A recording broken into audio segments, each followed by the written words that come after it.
시청자 여러분 안녕하십니까? 헬로티비 뉴스입니다. 이태원 참사로 우리 사회의 안전 민낯이 다시 드러났습니다. 세월호 참사가 발생한 지 8년이 지났지만 우리 사회의 안전망은 여전히 허술한데요. 오늘 헬로티비 뉴스는 우리 주변의 안전 위험 요소를 집중적으로 조명합니다. 먼저 시민의 발, 지하철 안전부터 점검해 봅니다. 사람들로 꽉 찬 만원 지하철, 누구나 한 번쯤 경험해 보셨을 겁니다. 이태원 참사 이후 이 만원 지하철 타기 두려워졌다는 분들 많은데요. 네, 출퇴근길 지하철은 오늘도 압사 공포를 안고 달리고 있습니다. 이세진 기자입니다.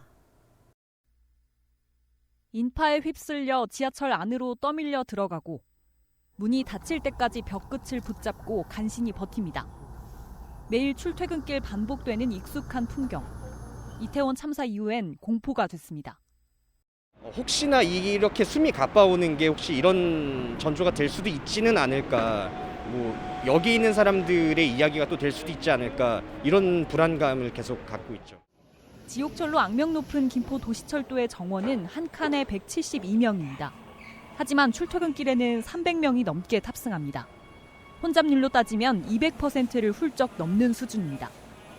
한 사람이 설 수 있는 공간은 A4 용지보다 작습니다. 그 참사를 저희 시민들은 애도만 할 수는 없었습니다. 이태원 그 참사 때의 그 밀집도랑 우리 김포 골드라인 경자철 이용하시는 출퇴근 시 이용하시는 시민들의 밀집도가 사실 비슷했거든요.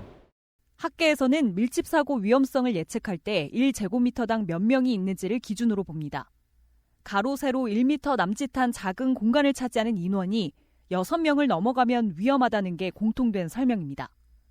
꽉 찬 지하철도 예외일 수는 없다는 이야기입니다. 1제곱미터당 그 밀도가 4명 정도일 때는 이제 심리적인 불안감을 느끼기 시작하는 단계고요. 그것이 6명 정도 되면 이제 물리적으로도 신체적으로도 압박감이 오기 시작하는 거고요. 내 의지대로 팔을 움직이거나 발을 뛰거나 이게 거의 불가능한 상태가 되는 게 한 10명 정도 선에 오면 그런 문제가 생겨서 그때부터는 굉장히 압사의 위험이 높아지는 거죠. 부족한 안전 대책은 불안을 키우고 있습니다. 참사 이후 안전 요원이 더 투입된 역사도 있지만 혼잡하지 않다는 이유로 여전히 안전 요원 1명뿐인 역사도 있습니다. 지하철별로 운영 구조가 제각각이다 보니 안전 인력 충원이나 투자도 불확실한 게 현실입니다. 이런 다단계 위탁 구조상 안전 문제에 대한 충분한 예산이라든지 인력 이런 것들이 굉장히 좀 소홀한 상태입니다. 김포 골드라인이나 지자체의 책임만이 아니라 결국 이 안전관리의 최종 책임인 국가 또 지도 권한을 갖고 있는 국토부가 이런 문제들에 대해서 미연에 방지를 해야 된다고 저희들은 보는 거죠. 정부는 지하철역 전광판에 객차 혼잡 정보를 표기하거나 차량을 추가 투입하는 방안을 논의 중이지만 시민들은 출퇴근길이 안전한지 끊임없이 되묻고 있습니다.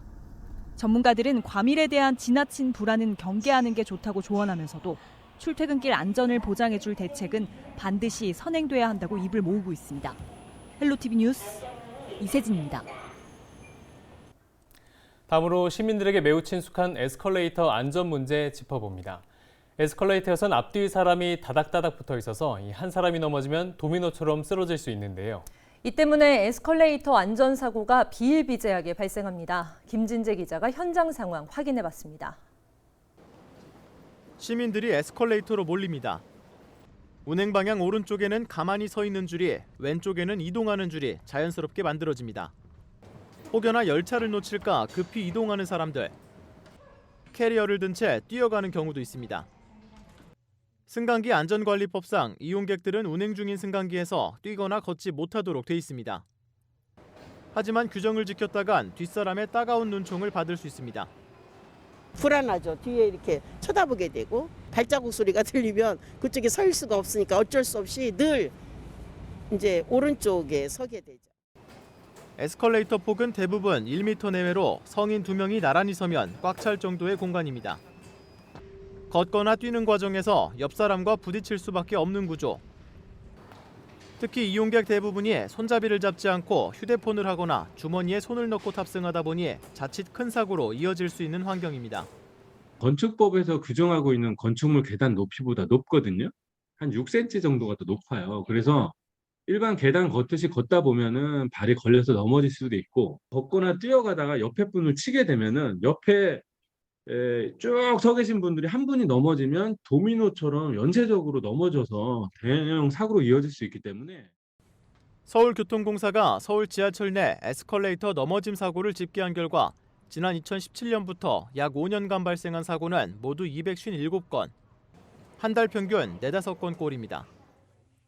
사고가 발생하면 우선 에스컬레이터를 멈추는 게 중요한데요. 에스컬레이터 끝에는 이렇게 누구나 이용할 수 있는 비상 정지 버튼이 있습니다. 다만 갑자기 운행을 멈추면 이용객들이 넘어질 수 있기 때문에 버튼을 누르기 전에는 미리 손잡이를 잡아달라고 안내해야 합니다. 무엇보다 사고를 예방하기 위해서는 에스컬레이터를 탈 때 걷거나 뛰는 걸 자제하고 양쪽에 있는 손잡이를 잡아 혹시 모를 상황에 대비해야 합니다. 헬로티비 뉴스 김진재입니다. 이태원 참사 못지않은 안타까운 사고가 얼마 전 강원도 원주에서 있었습니다. 원주의 한 캠핑장 텐트 안에서 가스 중독으로 추정되는 사고가 발생해 30대 1명이 숨지고 20대 2명은 생명이 위독한 상태인데요. 이 소방서 관계자는 신고를 받고 현장에 도착했을 때 텐트 안에서 가스 냄새가 났다고 말했습니다. 이들은 친구들과 함께 원주로 놀러 갔다가 변을 당한 것으로 알려졌는데요. 경찰은 일산화탄소 중독 사고로 보고 정확한 사인을 조사하고 있습니다. 겨울철 캠핑장 가스 중독 사고는 잊을만 하면 발생하고 있습니다. 자세한 내용을 영상 리포트로 준비했습니다.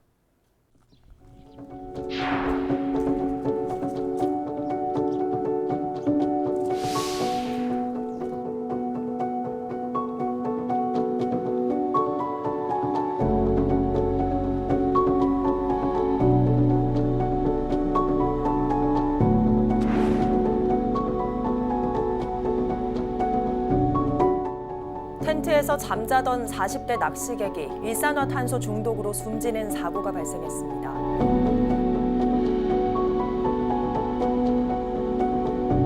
캠핑장 텐트에서 이 가족 3명이 숨진 채 발견됐습니다.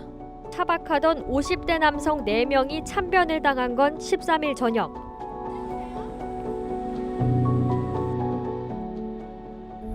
비좁은 텐트 안에서 가스 버너를 켜고 일산화탄소가 얼마나 빨리 퍼지는지 실험해봤습니다. 가스불을 켠 지 2분이 지나자 정상 수치 20ppm을 넘었다는 경보음이 울리기 시작합니다. 그러더니 순식간에 일산화탄소 허용 농도 50ppm을 넘어섭니다. 실험을 시작한 지 단 5분 만에 벌어진 일입니다. 이 밀폐된 공간에서 화기, 취사용이나 난방 기구를 이용해서 사용하게 되면은 산소 농도가 현저히 떨어지고 그로 인해서 불완전 연소가 발생하게 됩니다.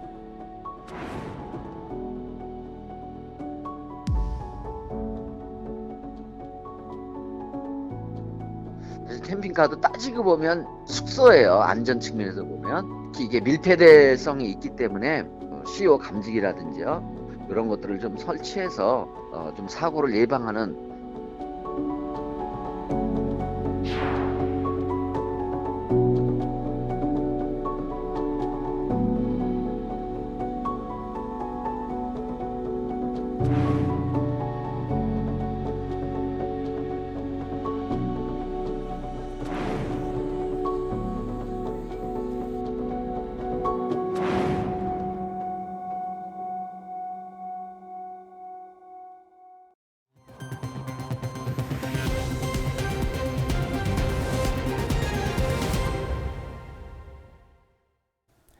우리 주변의 질식사고 위험 요인은 곳곳에 있습니다. 이 사고가 났을 때 가장 중요한 건 재빠른 응급처치인데요.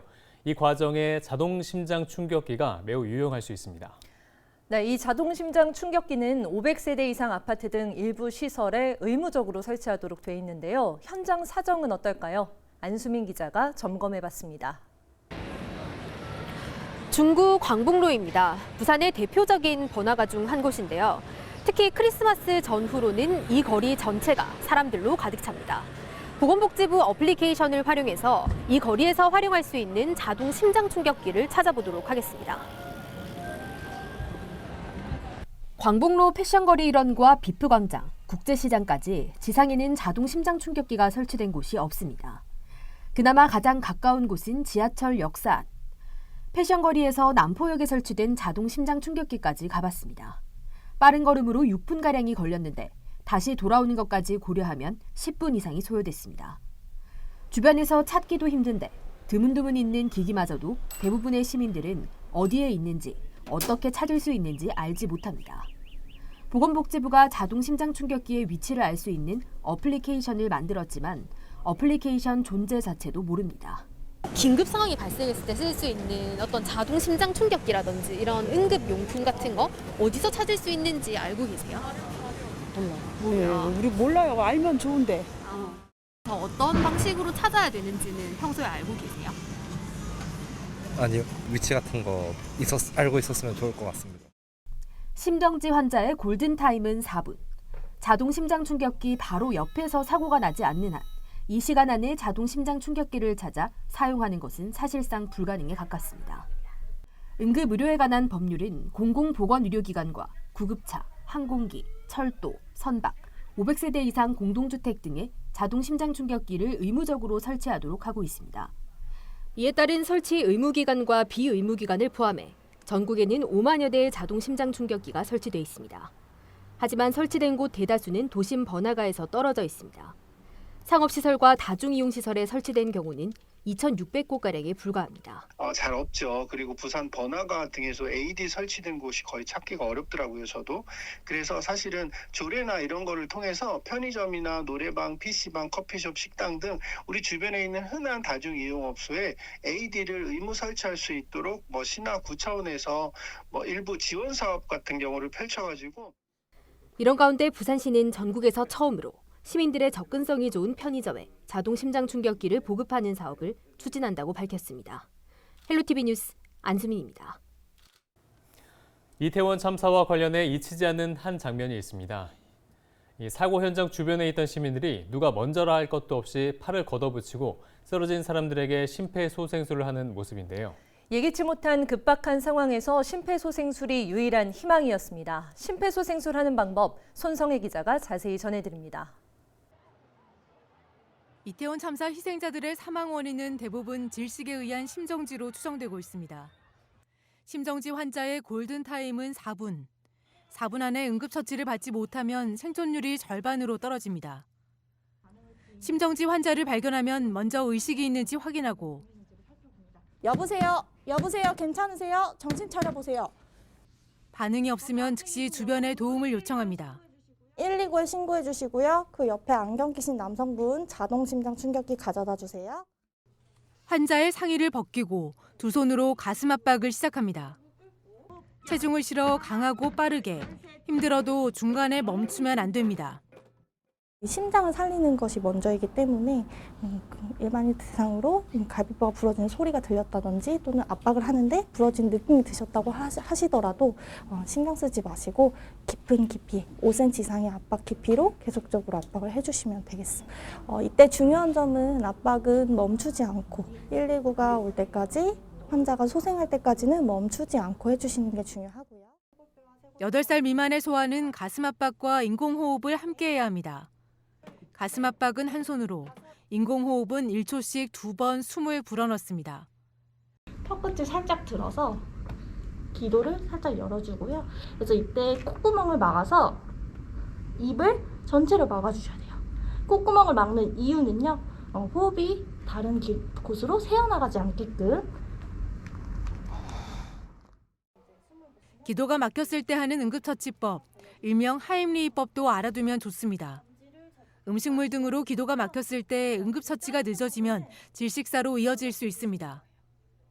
기도폐쇄 응급처치법은 환자의 가슴 아래를 두 팔로 감싸 안아 주먹으로 누르면서 위로 밀쳐 올리면 됩니다. 외워두면 누군가의 생명을 살릴 수 있는 응급처치법. 가까운 소방서나 구청에 문의하면 무료로 배울 수 있습니다. 헬로티비 뉴스 손성혜입니다. 안전 대한민국 특집 뉴스로 마련한 헬로티비 뉴스. 저희가 준비한 소식은 여기까지입니다. 시청해주신 여러분 고맙습니다.